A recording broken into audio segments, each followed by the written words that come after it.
Have you ever felt like no matter how much love, energy, and effort you pour into an avoidant partner, they just keep pulling away?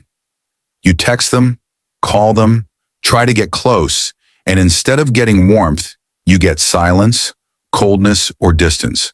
But what if I told you the real transformation doesn't happen when you chase, it happens when you stop? In this video, we're going to uncover exactly what happens when you stop chasing an avoidant.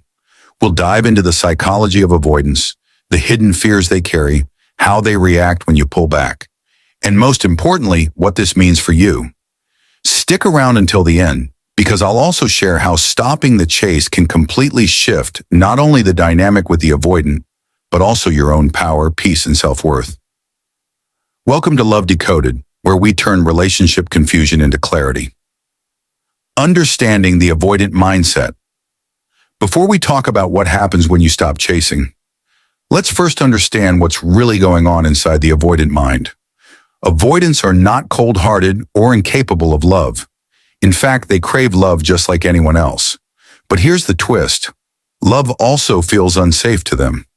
Most avoidants grow up in environments where emotional needs were ignored, dismissed, or punished, vulnerability was unsafe, or intimacy was inconsistent. They learned early on, if I depend on someone, I'll be hurt, abandoned, or controlled. So as adults, their coping mechanism is distance. They want love, but as soon as someone gets too close, their survival instinct screams, back away, you'll lose yourself, you'll get hurt, you'll be trapped. That's why when you chase them, texting, calling, showing up, proving your love, it doesn't soothe them. It activates their fear of being overwhelmed, and their instinctive response is to retreat even further. The chase dynamic. Think about the dynamic this creates. You, the anxious or empathetic partner, feel their distance and panic. You think, if I just show them I love them more, they'll stop pulling away. So you chase, you overgive, you pour in effort, reassurance, and love. But the avoidant doesn't interpret this as safety. They interpret it as pressure, their instinct, pull back even harder. This cycle creates what psychologists call the pursuer-distancer dynamic. The more you pursue, the more they distance. The more they distance, the more you pursue. It's a loop that leaves you drained, frustrated, and questioning your worth. And ironically, it makes the avoidant feel confirmed in their belief that closeness shush suffocation. But here's where the power shift happens. The loop only continues as long as you keep chasing. What happens when you stop chasing? What really happens when you stop? 1. The avoidant finally feels space to breathe.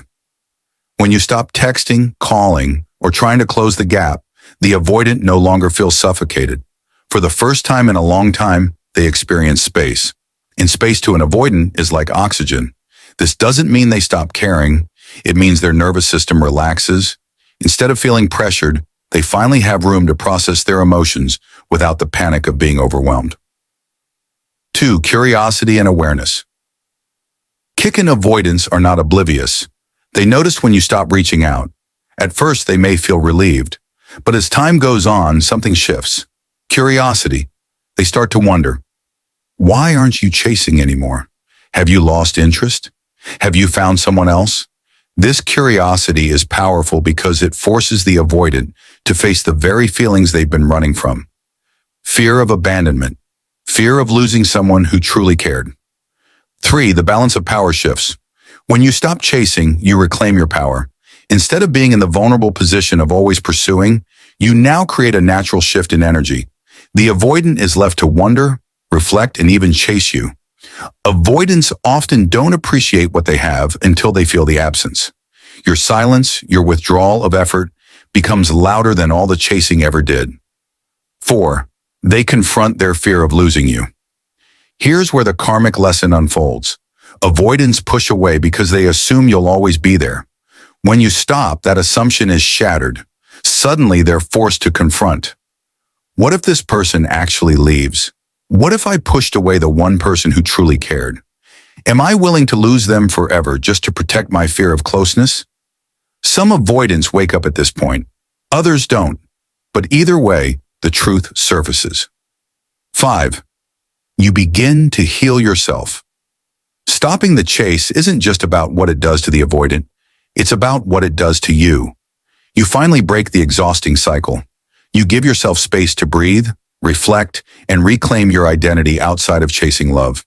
You realize your worth is not measured by how hard you chase someone unwilling to meet you halfway. It's the beginning of stepping into self-love. Common reactions of avoidance. When you stop now, let's get specific. What reactions should you expect? Here are the most common. They retreat further, at first. Some avoidants double down on silence. Don't panic. This is usually a defense mechanism. It doesn't mean they don't care. It means they're testing if the space is real. They send mixed signals. They may breadcrumb you, liking your posts, sending casual messages or checking in, but not offering full intimacy. This is their way of keeping you close without risking vulnerability. They come back slowly. With time, many avoidants circle back. They may test the waters with small gestures or sudden interest. Why? Because your silence disrupted the dynamic, and now they're the ones feeling the pull. They realize what they lost. The deepest reaction happens when an avoidant truly realizes your absence. This is when regret surfaces, and it's often the first time they confront their own patterns. The lesson for you, bestie, here's the real truth. Stopping the chase isn't a trick to manipulate an avoidant into loving you. It's an act of self-respect. Yes, sometimes it wakes them up. Yes, sometimes they come back. But the real win is you stepping out of the cycle that drains your soul. Here's what you gain when you stop chasing. Clarity about whether they're willing to meet you halfway. Emotional freedom from constant anxiety. Space to heal and focus on yourself. A chance to attract love that is reciprocal, healthy, and secure. And the most powerful shift, you stop confusing chasing love with being worthy of love, because you are worthy even in stillness. So what happens when you stop chasing an avoidant? They breathe, they notice, they question, and sometimes they chase you instead. But more importantly, you rediscover your power, your peace, and your worth. If this video spoke to you, don't forget to like, subscribe, and share this with someone who needs clarity today. And I'd love to hear your thoughts. Have you ever stopped chasing an avoidant? What happened in your story? Drop it in the comments.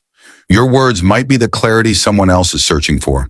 Until next time, remember, healthy love doesn't require chasing. It flows, it meets you halfway, and you deserve nothing less. Thank you for watching.